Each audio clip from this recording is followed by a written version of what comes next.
There's a moment most men don't even realize is happening. A woman is talking to you. She's smiling, engaged, interested, but at the same time, she's still entertaining other men. And the question is, why? Why can she like you and still not choose you? It's simple.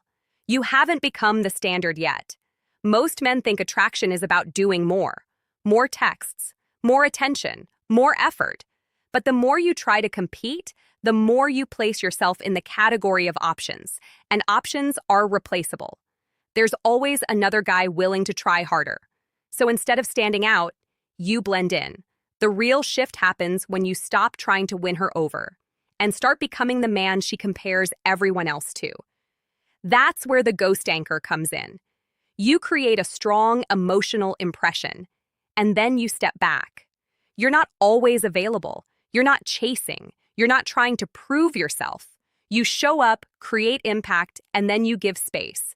And here's what happens next. Your presence leaves a mark, and when you're not there, that feeling doesn't disappear. It lingers.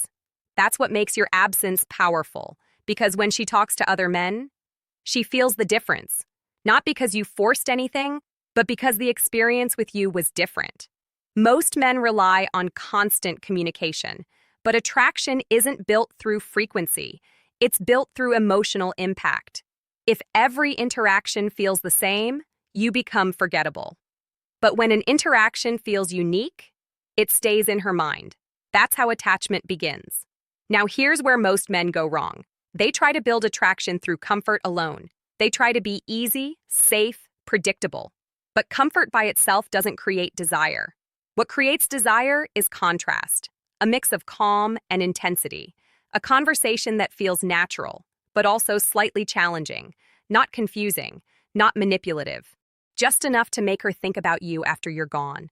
Because unfinished emotions linger. And what lingers turns into curiosity, and curiosity turns into attachment. But none of this works if your mindset is wrong. If you're constantly worried about losing her, you'll start reacting to everything she does. You'll overthink, you'll double text, you'll look for reassurance, and she will feel it. The moment your mood depends on her behavior, you lose your position. Because attraction needs stability. It needs emotional control. That's why the real foundation of this is simple. Your mood doesn't move based on her actions. If she pulls back, you stay grounded. If she leans in, you stay grounded. That calm consistency is what creates trust, and trust creates depth. And depth is what separates you from everyone else. At the highest level, you're not trying to compete with other men. You're removing comparison completely, because comparison only exists when options feel similar. So if you want to stand out, don't try to do more. Be different in how you show up. Be present. Be intentional. And most importantly, be memorable, because the man she remembers is the man she comes back to.